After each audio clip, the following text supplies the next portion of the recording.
Bien, alors nous allons aborder maintenant la fin du chapitre en se concentrant un petit peu sur l'utilisation de ces pourcentages à travers la formule qu'on a vue, à savoir qu'une quantité finale était égale à 1 plus ou moins P sur 100 fois une quantité initiale. D'accord? Le moins, c'est pour une diminution, le plus, c'est pour une augmentation. À partir de là, on va avoir deux cas de figure. Soit on nous donne la quantité finale, le pourcentage, et on demande quelle est la quantité initiale. Soit on nous demande, soit on a la quantité finale, la quantité initiale, et on cherche le pourcentage. D'accord?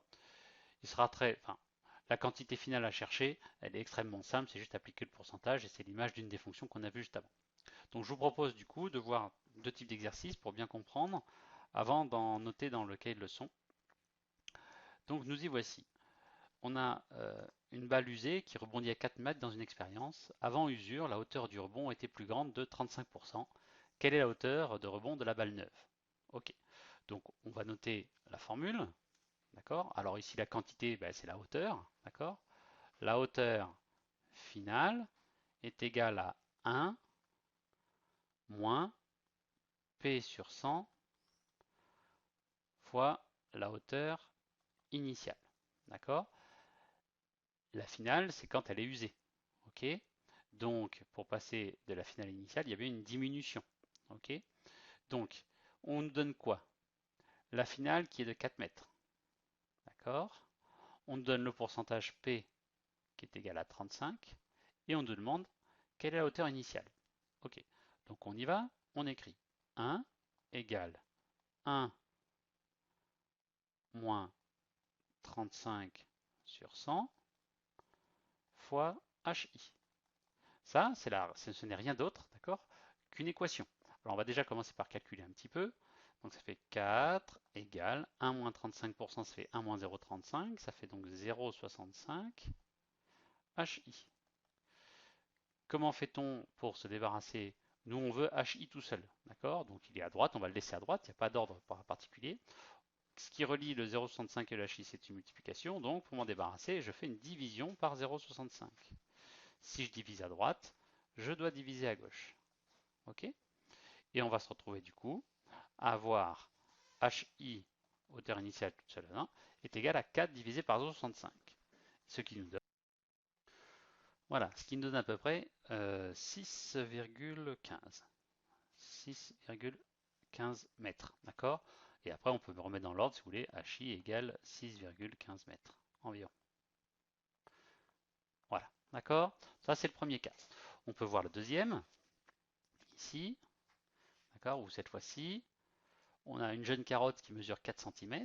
Après quelques jours, elle mesure 8,5 cm. Quel est le pourcentage d'augmentation?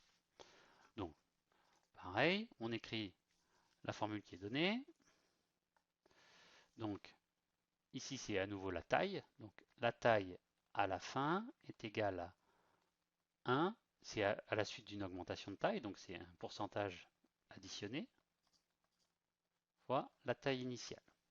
On va donc compléter ce qu'on nous donne. D'accord? On nous donne la taille finale qui fait 8,5.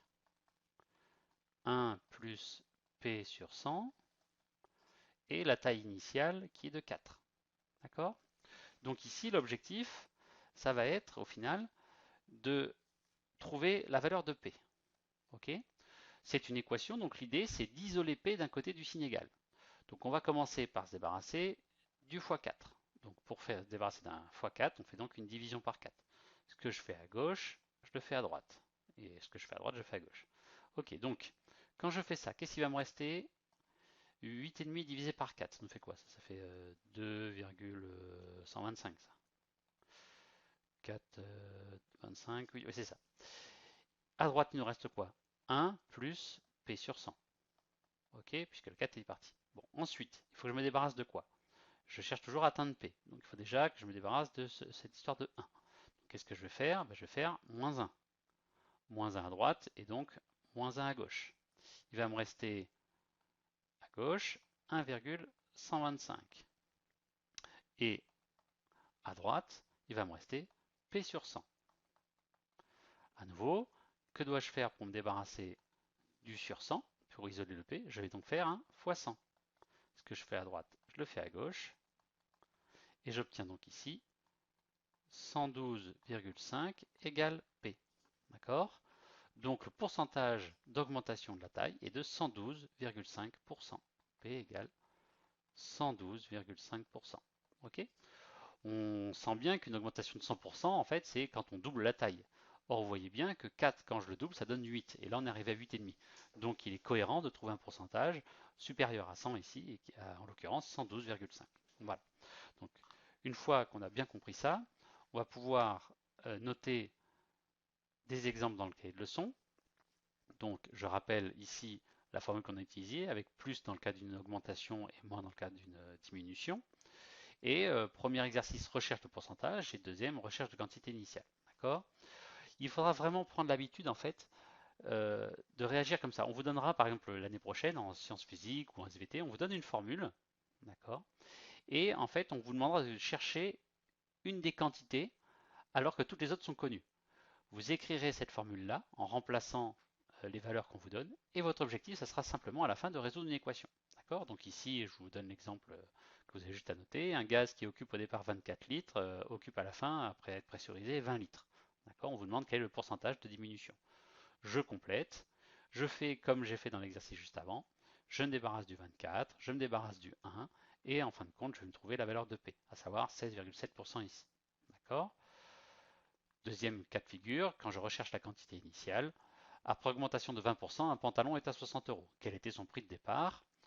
J'ai introduit dans l'égalité, le prix final c'est 60 euros, c'est issu d'une augmentation de prix, donc c'est un plus, et le prix initial est à chercher. Je calcule les parenthèses, ça me donne 1,2, je me débarrasse du 1,2 en faisant une division, et je trouve le prix initial de 50 euros. Voilà, je vous laisse noter ça, et on sera bon pour une série d'exercices.